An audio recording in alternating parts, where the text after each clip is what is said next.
Well, Caufield does it again with a snipe of an overtime winner, putting up 3 points, setting him apart from all the other Habs in points. What a phenomenal game against the Columbus Blue Jackets. But before we get into that, we have some other amazing news, including a Kaiden Guhle injury update and a bit of a surprising statement from Filip Mesar about his role in the organization. So you'll want to stick around for all that on this episode of Habs Digest. The first thing we want to get into, Jesse, again, stick around for the game recap a bit later, but you're going to want to hear this stuff, and we got a bit of a surprising Mesar update now. In a recent article, Marco D'Amico sat down with Filip Mesar at one point, and they had a little conversation, and there were some interesting tidbits in this article. I suggest go checking it out if you want, but let's just show you what they said. Right after camp, we had a meeting. This is Mesar talking about the Habs front office. They told me that they see me as a top 6 player in Laval, and if that wasn't going to work out, they would find another way. They said they see me as a top 6 offensive player that can run a power play. Now, of course, they sent him down to the AHL this past Saturday because of complications with Tanner Pearson and Armia, just not giving Filip Mesar much of a shot. But here's what else he had to say. I want to show that I'm an offensive leader and that I can be the type of player that helps teams win championships. My goal is to develop as a leader, put up points, and do so without hurting my team defensively. I want to ready myself for an offensive role at the professional level. This kid's what, 19? How many players say this? How many veteran leaders even say this? Some of them do. I'm sure Nick Suzuki would say this. But wow, what an amazing self-aware statement from Mesar, but also like the kind of a truth reveal thing about how the Habs see him as a potential future asset, being top 6 this year in Laval. I mean, this is some pretty interesting stuff. It is, and it's so great that they're grooming him to be an offensive guy because that's what really this team needs. It makes sense. I really get this approach. A great move by our management is we know it's a great part of, developing so well is that the Laval Rocket, we're stacked with players right now. We're having, a lot of guys, even like Jared Davison, that was having a hard time getting the lineup, everything else, even with Laval. So it makes sense that he's getting the ice time. It's so important for him to be able to do that and to really recognize that, I need to be that offensive guy and be put in that position, but also, to play that team game, which is just so important. Again, just goes to the culture of how we're drafting those guys that really are just about winning. Yeah, 100%. It's a mentality that we've seen from a lot of recent Habs draft picks, right? But not only that, we're also seeing the Habs now use the minors and the junior leagues more than ever. We saw them send Reinbacher back. We saw Owen Beck get sent down to the OHL. We thought Owen Beck might have a chance to crack the Habs roster this year. We saw now Filip Mesar getting sent down. And while Mesar didn't have a standout year last year, a lot of Habs fans maybe left a bit disappointed. He was just under a point per game in the O, and he could very well hit that again, another point per game this year. But again, just the fact that he's like, I want to be a leader on a championship team. How many kids say that, right? He got great head on his shoulders, right? And he clearly has that offensive talent. He's shown some flashes of brilliance before. So let's just see what he has in store for us this season. But someone else we got to talk about. Great update. Oh my goodness, Kaiden Guhle. He didn't play tonight. Obviously, if you guys watched the game, he did not play. He did not participate. Gustav Lindstrom made his second straight start. Obviously David Savard is also out. So anyway, but still, Kaiden Guhle. Hey, guess what? He's back. He was a full participant in the Canadiens morning skate. And, all those people that were saying 6 to 8 weeks, the thing we reported on, those rumors out there that got deleted, yeah, they were wrong. So Guhle looks like he should be back by this weekend's game, Jesse. And boy, what a massive insertion that will be into the lineup. Of course, the Habs, maybe not so much tonight, but in the past couple games have struggled a bit on the defensive end, and he's going to be a welcome presence. Especially with David Savard being out for as long as he is. The fact that the Kaiden Guhle's injury isn't as severe is huge because this is a young player, but plays like a vet, so nice to have him and also his amazing flow, that'll soon be back on our defensive core. Yeah, and Kaiden Guhle is, as a lot of you guys know, he's one of my favorite Habs. While he was gone, Justin Barron has kind of snuck up that list for those 2 goals. It's going to be tough. They're going to have to fight each other. And just sort of on that note, before we transition into the game, Jesse, who do you think comes out of the lineup upon Guhle's return? I mean, the gut instinct is probably Gustav Lindstrom, but then you're left with another 4 left-handed defensemen. Maybe you shift Jordan Harris over to the right side. You play him with Xhekaj. You have Guhle, Mathis, and Xhekaj down the left, and you have Barron, Kovacevic, and Harris on the right. I don't know. Who do you think is maybe the most likely guy to come out of the lineup?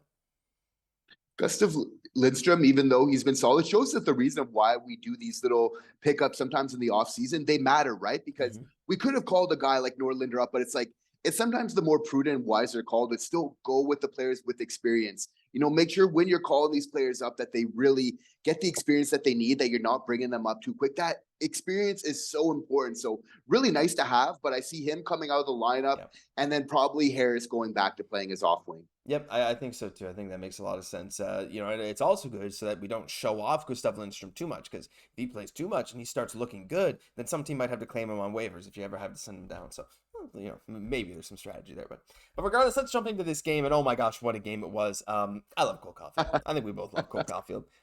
Very, very, very, very happy to talk about Cole Caufield always and forever. But what a game. Let's just flash up the box score real quick for you guys. Cole Caufield, 1 goal, 2 assists, 8 shots, 20 minutes time on ice. He was absolutely electric in overtime. I mean, really the whole game. He had so many chances. He could have had 4 goals tonight, I swear. He was phenomenal. Some other guys who deserve a shout out to: Sean Monahan, of course, had an awesome game off a Caufield feed. Suzuki finally getting back into form. Jesse, to see Suzuki and Caufield both put up 3-point nights. I know we're talking all about Caufield, but this is a huge game for Suzuki as well, because a lot of people were like, Nick Suzuki's not doing well. He's kind of been a bit of a slow starter. I mean, maybe not so much last year with the Kirby Dach stuff, but to see them both get 3 points in this game, each score a goal, it's just like, it was such a breath of fresh air. It felt like after that Suzuki goal first, it was like, oh yeah, these guys are ready to go again. And it was so nice to see Suzuki so fired up after that goal. That meant a lot to him, to really get that one going. And again, that's big for this team, because if Suzuki can get his shot going, then we know that opens up so much for everybody else on this team, namely Cole Caufield, who obviously I think had a great game tonight. I think was one of the main drivers, and I would say was a leader on the ice. Clutch Caufield again in overtime scoring. But I really think that in the lead up to that, it's his play is what really got us there. Like even when we were getting even when we were losing, by a couple goals, or even when we get scored, it was always Cole Caufield. I felt like on the next shift that was really coming out with like a lot of energy. Like he definitely wasn't afraid to shoot the puck tonight, and for a good reason, right? When you're Cole Caufield, like I would say there's a direct correlation. Like we need to graph this out, Josh, like between the amount of shots that Cole Caufield takes and the wins of the Montreal Canadiens. Like this guy, when you have that good of a shot, you just need to let it rip. And you see, even from early on, he was just letting it fly. And even though like the first period wasn't the best, like we got off to a pretty good start, but then that last 5 minutes of that first period, even though we weren't playing the best, like we were just having that fight tonight where I felt like we were never really out of it, because we were there to compete just from the opening whistle, I feel. Yeah, it was a lot of heart shown this game, and while maybe they did start a little slower, it ramped up quite quickly. And Suzuki had that snipe, and you're like, okay, all right, the boys got it. And they went down 3-1, and it was like, of course, a couple power play goals from the Blue Jackets. Bemstrom and Rostov, randomly. I mean, shout out to those guys. They were dominating everything tonight. But then that Matheson goal, that just absolute snipe, post and in. And then you're like, oh no, they're going to come back in this game. And we saw it coming from a mile away, and the pressure and the pressure and the pressure. And I saw some people on Twitter saying, oh, Cole Caufield's shot gets deflected by Monahan. No, it was definitely a little slap pass, or at least like snap pass to Monahan, who had a stick on the ice right in front of the net. That wasn't a shot from Cole Caufield. He would have got more on that if that was a shot. Beautiful tip by Monahan, perfect tip. And then, of course, in overtime, Caufield just skated circles around the Blue Jackets for the whole overtime until he finally got a shot that he was able to put past Merzlikins. And it was just like, I don't know, Jesse, this was just such a fun game for Caufield, for Suzuki, for Monahan.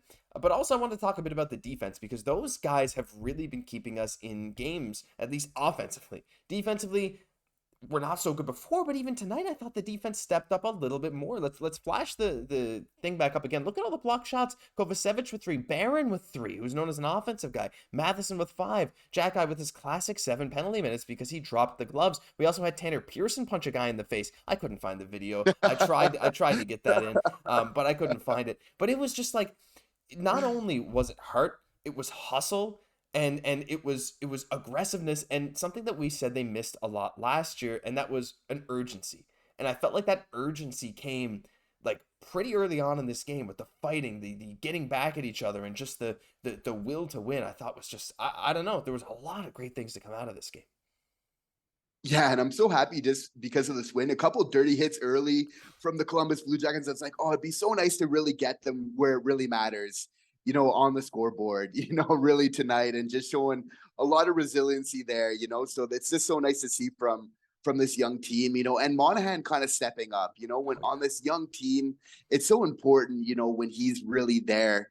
We really need him to contribute to this team. So, again, being just money on the face-off dot again and everything else. So really being huge for this team. And I guess the final thing that I think I want to talk about, also, I'm going to flash this up for the third time. Sorry. Look at Jesse Poirier in there at the bottom of the forwards. 4 block shots. I love this guy. He played 4 minutes in the penalty kill tonight. He is just, like, so underrated. No one is talking about Jesse Poirier, but I feel like he's not putting up points. Shout out to him. But the power play, Jesse. Coming into this game, believe it or not, the Habs were actually middle of the pack. I think like 16th, 17th in the league in power play percentage. And they went 50% tonight, I believe, right? They had 2 goals in the power play. It was either 50 or 40%.